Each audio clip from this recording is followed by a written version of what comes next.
나이가 들수록 친구들이 점점 멀어지고 만남의 횟수도 줄어듭니다. 자녀들과 손주들과 함께 있어도 고독은 조용히 영혼을 감싸며 채우기 어려운 빈자리를 남깁니다.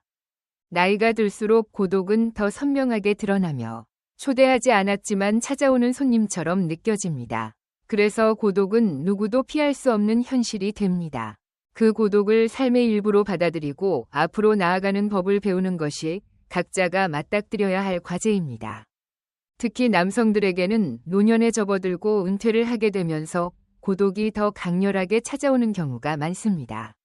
그들은 끝없는 우주 속에서 버려진 것처럼 위지할 곳도 없고 이끌어줄 빛도 없는 상태에 놓이게 됩니다.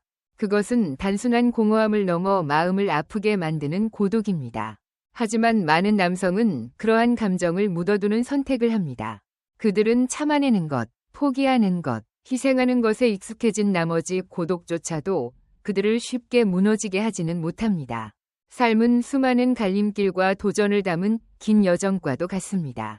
그 여정에서 누구나 한 번쯤 상처받고 지쳐가는 순간을 경험하게 됩니다. 젊었을 때는 자신이 강하다고 믿으며 어떤 풍파에도 맞설 수 있다고 생각합니다. 친구들과 동행할 사람이 있다고 믿었기 때문입니다. 하지만 시간은 무정하게 흐르며 우리에게 더욱 현실적인 교훈을 줍니다. 우리는 많은 친구를 가지고 사람들 사이에서 살아가는 것이 행복이라고 생각했습니다. 그러나 점차 시간이 흐르면서 우리는 진정한 평온이란 때로는 혼자 있는 순간에서 찾아온다는 것을 깨닫게 됩니다. 나이가 들수록 우리는 고요함을 더 소중히 여기게 됩니다. 자신과 마주하는 시간은 더 이상 고독이 아닌 스스로를 이해할 수 있는 기회로 다가옵니다. 행복은 반드시 다른 사람으로부터 오는 것이 아니면 우리 자신에게서 시작될 수도 있다는 것을 알게 됩니다. 자신과 대화하고 사랑하며 관대해질 수 있다면 우리는 외부의 어떤 것보다 더 깊고 지속적인 기쁨을 찾을 수 있습니다. 그래서 나이가 들어감에 따라 스스로와 함께 살아가는 법을 배우고 그 고요함을 온전히 즐길 줄 알아야 합니다. 고독이 찾아온다고 해서 삶을 원망하지 말아야 합니다. 대신 고독을 삶의 아름다운 한 부분으로 변화시키는 것이 중요합니다. 오늘 저는 고독을 다스리는 법에 대해 이야기하고 싶습니다. 이는 60세 이상의 사람들이 마음의 공허함을 완화하기 위해 반드시 익혀야 할 기술입니다. 만약 당신이 인생의 후반기에 접어들었다면 이 조언들을 들어보세요. 이것은 앞으로의 여정에서 유용한 자산이 될 수 있습니다. 이야기의 시작은 한 여성, 김 씨의 삶에서 출발합니다. 김 씨는 4명의 자녀를 낳고 키운 어머니로 19세의 자신보다 20세 많은 남성과 결혼했습니다. 비록 부유한 가정은 아니었지만 그들은 서로의 다정함과 단합으로 가정을 일구었습니다. 그러나 인생은 언제나 예측할 수 없는 갈림길을 제공합니다. 남편은 생계를 위해 사우디아라비아로 떠나 일을 해야 했습니다. 당시 많은 한국 남성들이 중동의 건설 현장에서 일하기 위해 고향을 떠났습니다. 하지만 불과 1년도 채 되지 않아 남편은 큰 사고를 당했습니다. 벽돌을 나르던 중 발을 헛디뎌 떨어지면서 두 손이 영구적으로 장애를 입게 되어 더 이상 일할 수 없게 되었습니다. 김 씨는 한 번도 돈을 벌어본 적이 없었지만 이제 가족 전체를 책임져야 하는 상황에 놓였습니다. 추수철에는 농부들에게 판매할 국수를 만들었고 겨울철에는 차가운 날씨 속에서 배추를 팔며 손이 얼어붙는 고통을 참아냈습니다. 때로는 하루 종일 가정부로 일하기도 했습니다. 삶은 가혹했지만 김 씨는 그 모든 것을 견디며 굳건히 서 있었습니다. 오직 자녀들을 위해서 말입니다. 큰딸은 아직 어린 나이였지만 어머니의 희생을 깊이 이해하고 있었습니다. 그녀는 고등학교 진학의 꿈을 포기하고 낮에는 방직 공장에서 일하고 밤에는 야간 학교를 다니기로 결심했습니다. 그녀는 어머니에게 말했습니다. 엄마, 저는 괜찮아요. 우리 집이 이렇게 어려운데 저는 그냥 학교만 다닐 수 없어요. 제가 돈을 벌어서 형이 대학에 갈 수 있도록 할게요. 큰딸이 가족을 위해 자신의 꿈을 포기하겠다는 말을 들은 김 씨는 가슴이 찢어지는 듯한 아픔을 느꼈습니다. 두 사람은 서로를 꼭 껴안고 오랫동안 눈물을 흘렸습니다. 그날 이후 큰딸은 가족의 가장 큰 버팀목이 되었습니다. 그녀는 쉬지 않고 일하며 돈을 벌었고 동시에 동생들의 학업을 책임졌습니다. 자신의 젊음을 희생해야 했지만 큰딸은 결정을 굳건히 지켰습니다. 그녀는 인문계 고등학교에 진학하려던 꿈을 포기한 것이 평생 후회로 남을 것을 알았지만 동생들에 대한 사랑은 그 후회보다 더 컸습니다. 그녀는 스스로 다짐했습니다. 내 꿈은 바꿀 수 없겠지만 동생들의 꿈을 이뤄주는 것은 내가 할 수 있어. 방직 공장에서 지친 몸으로 돌아온 후에도 그녀는 늦은 밤까지 동생들의 공부를 도왔습니다. 마치 동생들의 성공이 그녀 인생의 유일한 목표인 것처럼 말입니다. 김 씨는 딸이 하는 모든 일을 지켜보며 눈물을 참을 수 없었습니다. 그녀는 큰딸을 안으며 자주 이렇게 말하곤 했습니다. 엄마 때문에 이렇게 고생하게 해서 정말 미안하다. 그러나 큰딸은 미소를 지으며 단호히 대답했습니다. 엄마, 괜찮아요. 적어도 제가 동생들을 학교에 보내줄 수 있었잖아요. 저에겐 그걸로 충분해요. 큰딸의 희생은 가족에게 첫 번째 결실을 안겨주었습니다. 그녀의 끈기와 무조건적인 사랑 덕분에 김 씨는 나머지 3 자녀를 모두 학업을 마칠 수 있도록 도왔고 그들은 안정된 직업을 갖게 되었습니다. 가족은 힘을 모아 작은 가게를 열었고 심지어 집 한 채도 마련할 수 있었습니다. 자녀들이 성장한 모습을 보며 김 씨는 어머니로서 인생에서 가장 위대한 사명을 완수한 것 같은 소박한 행복을 느꼈습니다. 그러나 운명은 김 씨를 계속 시험에 들게 했습니다. 기쁨이 채 가득 차기도 전에 김 씨는 큰딸을 갑작스러운 사고로 잃는 비극을 겪었습니다. 이 상실은 그녀의 마음을 산산조각냈습니다. 그 뒤 얼마 지나지 않아 남편마저 세상을 떠나면서 김 씨는 깊은 고통 속에서 삶의 공허함을 마주해야 했습니다. 그럼에도 불구하고 그녀는 꿋꿋이 앞으로 나아가며 손주들과 평화로운 시간을 보내기를 소망했습니다. 하지만 삶은 그녀의 바람대로 흘러가지 않았습니다. 경제 상황이 어려워지자 자녀들이 차례로 돈을 빌리기 위해 그녀를 찾아왔습니다. 처음에 김 씨는 가족의 작은 가게를 팔아 자녀들이 어려움을 극복할 수 있도록 도왔습니다. 그 후 자녀들은 큰 집이 너무 넓다며 작은 집으로 이사하자고 설득했습니다. 자녀들을 걱정하던 김 씨는 불안한 마음에도 불구하고 동의했습니다. 결국 자녀들은 그녀에게 마지막으로 남은 집마저 팔고 요양원으로 들어가라고 요구했습니다. 그들은 요양원에서 그녀가 외롭지 않고 더 나은 돌봄을 받을 수 있다고 변명했지만 김 씨는 그 말이 단지 돈을 얻기 위한 핑계에 불과하다는 것을 알고 있었습니다. 심지어 아들 중 한 명은 이렇게 말하기도 했습니다. 엄마도 이제 나이가 드셨잖아요. 우리더러 엄마를 계속 책임지라는 말이에요. 이 집 안 팔면 나중에 더 값이 떨어질 텐데요. 그 말은 김 씨의 마음을 깊이 찌르는 비수가 되었습니다. 자녀들을 위해 평생을 희생한 어머니는 이제 차가운 계산과 이기심만을 마주해야 했습니다. 그녀는 큰딸을 떠올렸습니다. 항상 그녀의 정신적 버팀목이 되어주었던 그러나 평화로운 하루를 누리기도 전에 떠나버린 그 딸을 말입니다. 긴 밤, 김 씨는 소리 없이 울었습니다. 눈물은 끊임없이 흘러내렸고 그녀의 고독은 끝없는 비처럼 그녀를 적셨습니다. 김 씨의 말년은 자녀들과 손주들 사이에서 평온한 노년을 보내는 대신 무관심과 압박 속에서 흘러갔습니다. 아들들은 각자 자신의 가정과 이익에만 몰두하며 더 이상 어머니에게 진정한 관심을 보이지 않았습니다. 그들에게 김 씨는 단지 짐으로 여겨지거나 돈을 더 벌어들일 기회로 간주되었습니다. 김 씨가 평생을 바쳐 자녀들을 위해 희생했던 것들은 이제 그들의 눈에 아무런 가치도 없어 보였습니다. 자녀들의 무관심과 계산적인 태도 속에서 긴 시간을 보낸 김 씨는 마침내 자신의 인생을 바꾸기로 결심했습니다.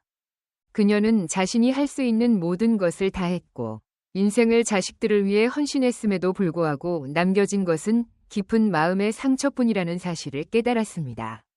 계속 자녀들과 함께 있는다면 앞으로도 반복될 지루하고 슬픈 날들뿐이라는 것을 알았기에 김 씨는 자녀들과의 동거를 끝내기로 결정했습니다. 요양원에 들어가는 것도 거절한 그녀는 조용한 시골로 내려가 남은 생을 혼자 살기로 했습니다. 처음에 혼자 사는 삶은 결코 쉽지 않았습니다. 처음으로 자녀들과 떨어져 지내는 날들 동안 그녀는 종종 공허함과 고통을 느꼈습니다. 주변에 아무도 없다는 사실을 깨달을 때마다 마음이 무너지는 것 같았습니다. 그러나 자녀들이 재산을 두고 다투거나 차가운 태도로 대했던 쓰라린 기억들을 떠올릴 때마다 오히려 마음이 가벼워지는 것을 느꼈습니다. 혼자 사는 시간은 그녀에게 자유의 소중함을 깨닫게 해주었고 더 이상 누구의 압박도 받지 않는 홀가분함을 선사했습니다. 시간이 흐르면서 김 씨는 고독을 받아들이는 법을 배웠고 나아가 그것을 자신의 삶을 풍요롭게 만드는 기회로 바꾸었습니다. 과거에 가족을 위해 바빠서 미뤄두었던 소박한 꿈들이 이제 그녀의 하루를 채우는 작은 즐거움이 되었습니다. 그녀는 자신의 행복에 집중하며 작은 정원을 가꾸거나 집 앞마당에서 책을 읽는 것과 같은 일상 속에서 만족을 찾았습니다. 삶에서는 고독이 종종 예고 없이 찾아옵니다. 차가운 바람처럼 스며들어 우리의 마음을 텅 비우고 숨막히게 만들기도 합니다. 주변에 이야기를 나눌 사람이 아무도 없을 때 이 고독은 금세 무의미함으로 변하기 쉽습니다. 때때로 우리는 누군가와 연결되고 싶어 하지만 나이가 들수록 진정으로 이해하고 믿을 수 있는 사람을 찾는 일이 점점 어려워집니다. 설령 좋은 친구가 있다 하더라도 그들에게 짐이 될까봐 일부러 거리를 두는 경우도 많습니다. 하지만 김 씨는 중요한 진리를 깨달았습니다. 자신의 고독을 진정으로 이해하고 마주할 수 있는 사람은 바로 자신뿐이라는 사실을 말입니다. 한때 그녀의 전부였던 자녀들은 이제 그녀가 의지할 수 있는 존재가 아니었습니다. 더 이상 다른 사람에게 기대거나 무언가를 바라는 대신 그녀는 스스로를 사랑하고 돌보는 길을 선택했습니다. 혼자 사는 시간은 김 씨에게 내면의 평화를 찾는 법을 가르쳐 주었습니다. 고독은 더 이상 두려움의 대상이 아니라 그녀가 진정한 자유를 만날 수 있도록 이끌어주는 열쇠가 되었습니다. 그 과정을 통해 그녀는 자신을 껴안고 현재의 순간을 소중히 여기는 법을 배웠습니다. 다음은 우리가 나이가 들수록 혼자 사는 법을 배워야 하는 5가지 이유입니다. 첫째, 혼자 사는 법을 배우는 것은 단순히 하나의 기술이 아니라 더 나은 인간관계를 구축하기 위한 열쇠입니다. 여러분은 인생에서 가장 중요한 것이 무엇인지 스스로에게 물어본 적이 있나요? 많은 사람들에게 그 답은 바로 관계입니다. 전 세계에서 이루어진 다양한 연구들은 행복의 근원이 대부분 이러한 연결에서 비롯된다는 것을 보여줍니다. 하지만 성숙해질수록 모든 관계에 집착할 필요는 없다는 사실을 깨닫게 됩니다. 왜냐하면 모든 관계가 반드시 우리에게 기쁨이나 평화를 가져다주는 것은 아니기 때문입니다. 어떤 관계들은 억지로 유지하려고 애쓰는 것 자체가 오히려 짐이 될 수 있습니다. 그런 관계들은 동기부여를 주기보다는 스트레스와 부정적인 에너지를 통해 당신을 지치게 만들 뿐입니다. 이러한 관계는 단순히 에너지를 소모시키는데 그치지 않고 삶에서 느끼는 행복감에도 부정적인 영향을 미칩니다. 따라서 고독을 받아들이고 다른 사람에게 의존하지 않는 법을 배우는 것이 진정한 성숙으로 나아가는 데 필수적입니다. 고독은 많은 사람들에게 큰 두려움으로 다가옵니다. 하지만 이 빈자리를 다른 사람에게 의존하여 억지로 채우려 한다면 당신은 오히려 이용당하거나 그들에게 휘둘릴 위험에 처할 수 있습니다. 반대로 혼자 있는 시간을 즐길 줄 아는 사람들은 내면에서 스스로 힘을 찾아냅니다. 바로 이 내면의 힘이 마음속 공허함을 달래주며 다른 사람에게 기대지 않고도 삶을 살아갈 수 있는 에너지를 제공합니다. 성숙하다는 것은 단순히 육체적으로나 정신적으로 성장이 이루어진 상태를 의미하는 것이 아닙니다. 성숙한 사람은 자신의 자유와 선택에 대해 책임질 줄 아는 사람입니다. 고독과 마주할 용기를 내고 자기 발전을 위해 노력한다면 행복이란 다른 사람에게 기대는 것이 아니라 스스로 만들어내는 평온함이라는 것을 깨닫게 될 것입니다. 두 번째 이유, 혼자 사는 법을 배우지 않으면 타인에게 부담이 될 수 있다. 혼자 사는 법을 배우지 못하면 의도치 않게 다른 사람들에게 부담을 줄 수 있습니다. 나이가 들어 가장 두려운 것이 무엇인지 물었을 때 남성들은 주로 고독을, 여성들은 경제적 문제를 꼽는 경향이 있습니다. 이는 연결과 안전이라는 기본적인 인간의 욕구를 반영하기 때문에 당연한 결과일 것입니다. 그러나 많은 사람들이 고독에 대한 두려움 때문에 누구에게든 매달리려 하고 그 관계가 건강한지 아닌지는 고려하지 않는 경우가 많습니다.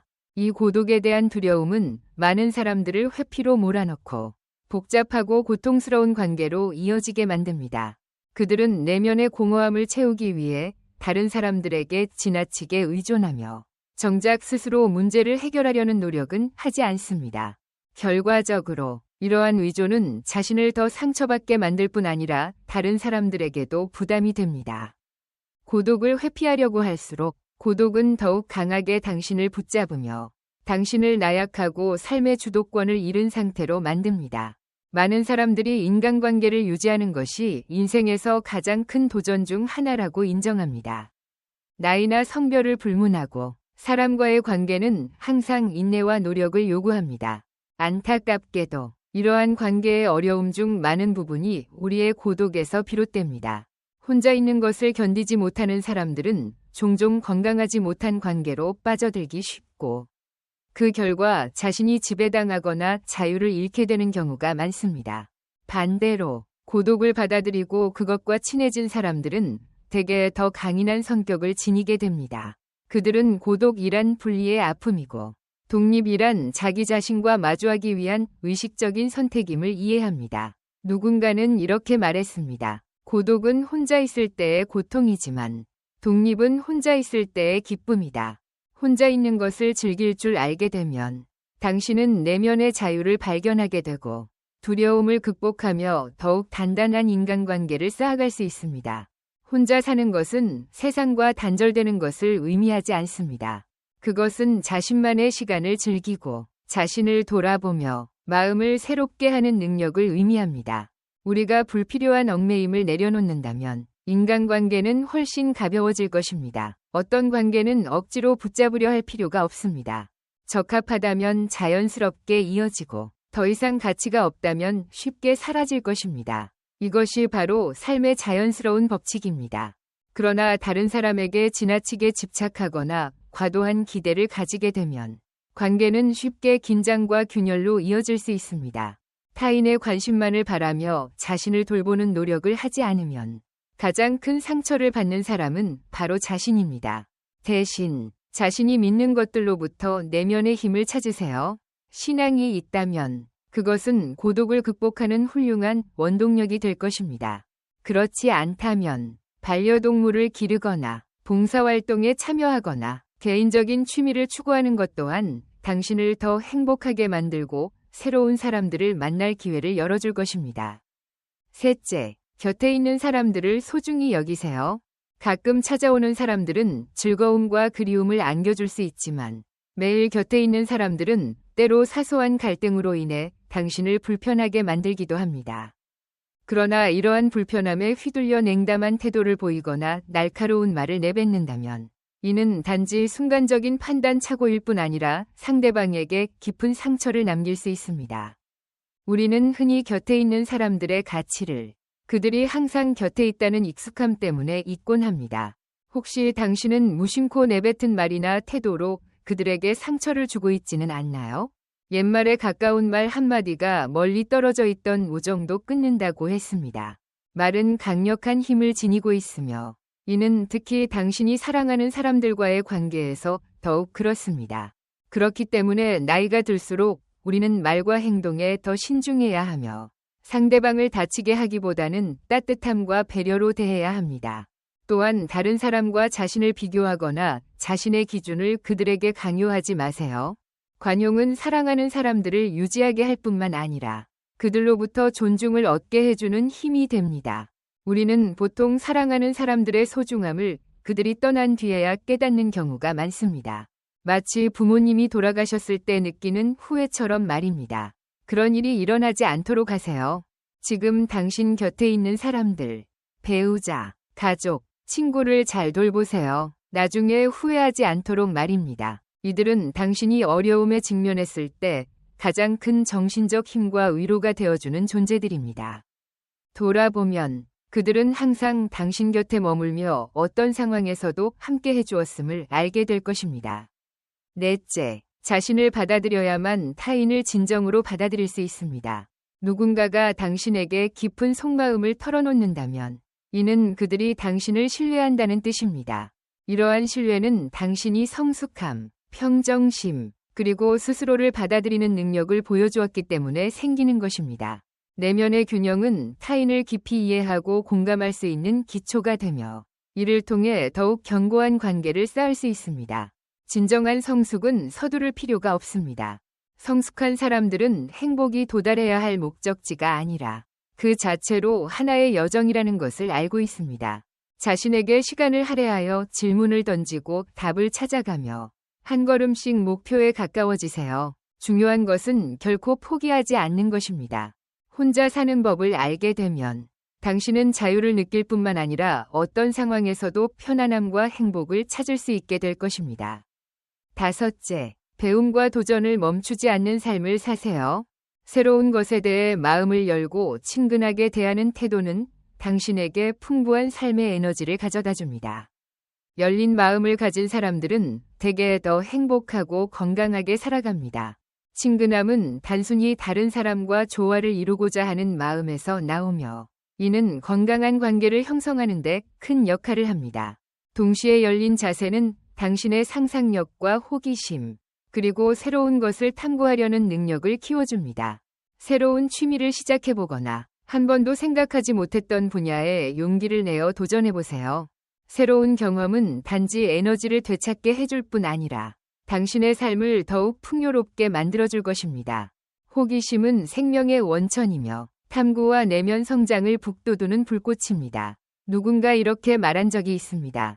사람은 호기심을 잃었을 때 비로소 늙기 시작한다. 따라서 지금 이 순간을 활용하여 배우고 이전에 시도해보지 못했던 것들을 해보세요. 배움은 단순히 자신의 부족함을 극복하는 열쇠일 뿐만 아니라 매일의 삶을 의미 있게 만드는 커다란 기쁨이 됩니다. 작은 성공이든 큰 성공이든 한 걸음씩 나아갈 때마다 새로운 동기와 에너지를 얻을 수 있습니다. 멈추지 마세요. 삶은 항상 탐구하고 변화하려는 사람들에게 열려 있습니다. 긍정적이고 주체적으로 살아간다면 당신은 삶이 얼마나 풍요롭고 영감을 줄 수 있는지를 발견하게 될 것입니다. 아래는 혼자 살아가며 인생의 마지막 여정을 맞이할 때 행복하게 지낼 수 있는 3가지 비결입니다. 첫째, 자신을 고립 상태에 빠뜨리지 마세요. 혼자 죽는 것에 대한 두려움은 많은 사람들이 나이가 들어 혼자 사는 것을 걱정하게 만드는 이유 중 하나입니다. 그러나 이 두려움은 종종 오해에서 비롯됩니다. 혼자 산다는 것은 고립된 삶을 뜻하지 않으며 자녀나 배우자의 존재를 부정하는 것도 아닙니다.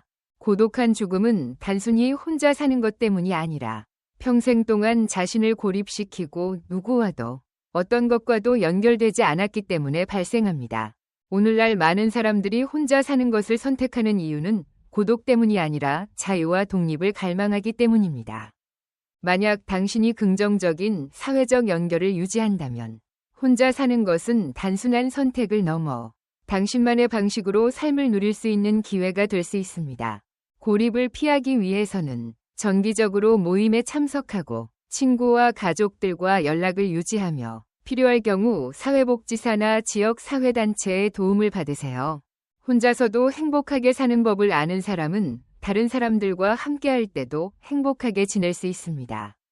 만약 건강이 허락하지 않아 완전히 독립적인 생활을 유지하기 어려운 경우 가정 돌봄 서비스나 방문 간호사 같은 도움을 적극적으로 활용하세요. 또한 자녀들과 매주 연락을 주고받거나 친구 및 지인들과 2에서 3일에 한 번씩이라도 소통하는 것만으로도 연결감을 느끼고 외로움을 덜 수 있습니다. 둘째, 은퇴 후에는 진정성 있는 사회적 기술을 발휘하세요. 직장 생활을 하면서 많은 관계를 확장할 기회가 없었거나 의무적으로 관계를 유지해야 했던 경험이 있을 수 있습니다. 이러한 경험 때문에 은퇴 후 혼자 살게 되면 세상과 단절될까 두려워하는 사람들이 많습니다. 하지만 은퇴 후의 관계는 완전히 다릅니다. 더 이상 직장에서의 압박이 없기 때문에 이제는 스스로 선택하여 정말 소중한 사람들만 곁에 둘 수 있습니다. 성숙한 나이가 되면 과거에 당신에게 상처를 준 사람들과의 만남을 거절할 권리가 있습니다. 많은 사람들이 사회적 기술을 단순히 많은 사람을 만나는 것으로 오해합니다. 그러나 실상 직장에서의 관계는 이익에 기반한 경우가 많아 지속되지 않는 경우가 많습니다. 직위나 명함 같은 외적 요소가 사라진 후에는 진정성 있는 관계를 형성하는 것이야말로 진짜 도전이 됩니다. 은퇴 후의 시간은 진심 어린 관심과 공통된 취미에서 비롯된 관계에 투자하기에 이상적인 시기입니다. 만약 과거의 바쁜 일정 때문에 가족이나 친구들과의 관계를 소홀히 했다면 이제는 그것을 회복하고 다듬을 때입니다. 이러한 관계들은 당신의 삶의 위로와 깊은 의미를 가져다 줄 것입니다. 세 번째로 중요한 것, 건강관리와 독립적인 삶. 많은 사람들은 혼자 살 때 병에 걸리거나 노년의 치매와 같은 질병에 걸려 아무도 돌봐줄 사람이 없을까 걱정합니다. 하지만 걱정에 빠져들기보다는 스스로의 건강을 지키고 유지하는 데 집중하는 것이 필요합니다. 이러한 주도적인 태도는 단지 건강을 유지하는 것뿐만 아니라 삶에서 자립과 자유를 느끼게 해줍니다. 노년에 자녀나 가족의 지원을 기대하는 사람들이 적지 않습니다. 하지만 타인에게 너무 큰 기대를 걸면 스스로를 무기력하거나 의존적으로 느낄 수 있습니다. 그렇다고 모든 도움을 거부하라는 뜻은 아닙니다. 스스로를 우선적으로 잘 돌보고 가족의 도움은 가벼운 지원으로 받아들일 수 있도록 하는 것이 중요합니다. 혼자 살면서 외로운 죽음이나 병에 대한 두려움은 종종 과장되곤 합니다. 지나치게 걱정하기보다는 운동을 하거나 산책을 하거나 건강에 좋은 활동에 시간을 할애하세요. 건강한 생활 방식을 유지하는 것은 단순히 수명을 늘리는 것뿐만 아니라 삶의 질을 높이는 데도 도움이 됩니다. 많은 사람들이 짧지만 즐거운 삶을 원한다고 말하지만 실제로 건강하지 못한 생활 방식은 만성질환으로 이어져 오히려 고통 속에서 오래 살게 만들고 다른 사람들에게 짐이 될 가능성이 큽니다. 치매나 건강 악화를 두려워한다면 가장 중요한 것은 자신의 몸에 책임을 지는 것입니다. 건강한 식습관을 기르고 규칙적으로 운동하며 긍정적인 마음가짐을 유지하는 것이 중요합니다. 혼자 살면서 행복하다고 느끼는 사람들에게는 세 가지 공통점이 있습니다. 재정적으로 자립하고 긍정적인 생활 방식을 따르며 온화한 성격을 가지고 있다는 것입니다. 또한 이들은 자신이 가진 자유와 독립을 소중히 여깁니다. 혼자 사는 것은 고립을 의미하지 않습니다. 오늘날 혼자 사는 것은 더 이상 특이하거나 불쌍한 일이 아닙니다. 이러한 삶을 선택한 사람들은 여전히 가족과 친구들과의 탄탄한 관계를 유지할 수 있습니다. 이들은 관계를 끊는 것이 아니라 자신의 바람과 필요에 맞는 방식을 선택하는 것입니다. 심지어 혼자 사는 사람들이 가족과 더 좋은 관계를 유지하는 경우도 많습니다. 같이 산다고 해서 반드시 가족 관계가 더 돈독해지는 것은 아닙니다. 실제로 공간적 거리감이 때로는 가족 구성원들 간의 소중함을 느끼게 하고 생활 방식의 차이로 인한 불필요한 갈등을 피할 수 있게 합니다. 현대 사회에서는 1인 가구의 증가를 목격하고 있으며 많은 사람들이 이것을 자유롭고 편안한 생활 방식으로 간주하고 있습니다. 노년에 혼자 사는 것은 언제나 선택적인 것은 아닙니다. 자녀들이 독립하거나 별거, 이혼, 배우자의 사별 등의 이유로 많은 노인들이 1인 가족 상태에 놓이게 됩니다. 하지만 이것이 그들이 불행하다는 것을 의미하지는 않습니다. 오히려 많은 사람들이 혼자 살면서 자유를 만끽하고 삶에서 새로운 즐거움을 발견하고 있습니다. 일부 전통적인 관념은 나이가 들면 혼자 사는 것을 피해야 한다고 생각합니다. 하지만 과연 마음이 맞지 않는 사람과 함께 사는 것이 정말 더 나은 선택일까요? 특히 서로 가까움이 사라지고 존중하지 않으며 가족의 짐을 공평하게 나누지 않는 상황에서 말입니다. 결혼이나 우정은 양쪽 모두가 편안함을 느끼고 존중받는다고 느낄 때만 행복을 가져다 줍니다. 한번 상상해 보세요. 한 노부부가 함께 살고 있지만 대화가 부족하고 친밀감이 사라졌으며 심지어 자주 다투고 서로를 비난하는 상황입니다. 가정에서 한 사람이 모든 책임을 떠안고 다른 사람은 소파에 누워 무관심하게 시간을 보내는 경우라면 혼자 사는 것이 더 나은 선택이 될 수 있습니다. 나이가 들어감에 따라 외로움에 대한 두려움은 종종 약해지거나 병에 걸렸을 때 자신을 돌봐줄 사람이 없을 것이라는 걱정에서 비롯됩니다. 하지만 혼자 사는 법을 배우지 못하면 타인의 관심에 의존하게 되기 쉽습니다. 이는 불만을 느끼고 아무도 나를 찾아오거나 시간을 내주지 않는다고 불평하며 자녀나 주변 사람들에게 부담을 주는 결과를 초래할 수 있습니다. 진정한 성숙함이란 혼자 사는 법을 아는 것입니다. 나이가 들어감에 따라 자신의 인생에 스스로 책임질 때만이 진정한 행복을 찾을 수 있습니다. 지금 이 순간부터 혼자 사는 것에 대한 시각을 바꿔보세요. 두려움에 지배당하지 마세요. 대신 필요한 경우 독립적으로 잘 살아갈 수 있도록 마음가짐을 준비하고 계획을 세우세요. 노년에 느끼는 외로움은 슬퍼할 일이 아니라는 점을 이해하세요. 오히려 그것은 삶이 주는 선물일 수 있습니다. 이 시간은 소란스럽고 복잡한 일들로부터 벗어나 진정한 자신과 마주할 수 있는 기회입니다. 그 고요한 공간 속에서 스스로를 사랑하고 위로하는 법을 배우면 마음의 평화를 찾을 수 있습니다. 당신이 혼자 살고 있든 다른 사람과 함께 살고 있든 현재의 순간을 활용해 큰 행복을 발견하세요. 말로 표현할 수 없는 걱정과 마음속의 무거운 짐을 내려놓으세요. 지금은 당신 자신을 위해 자유롭고 평온하며 의미 있는 삶을 살 때입니다. 이 글을 읽고 있는 당신이 삶을 온전히 살아가고자 하는 동기를 찾기를 바랍니다. 그리고 만약 이 글이 어떤 인연처럼 느껴진다면 구독 버튼을 누르거나 좋아요를 눌러 함께 연결을 이어가 보는 건 어떨까요? 저는 언제나 당신의 이야기를 들을 준비가 되어 있습니다. 다음에 다시 만날 수 있기를 바랍니다. 당신에게 많은 기쁨과 행복이 가득하기를 바랍니다.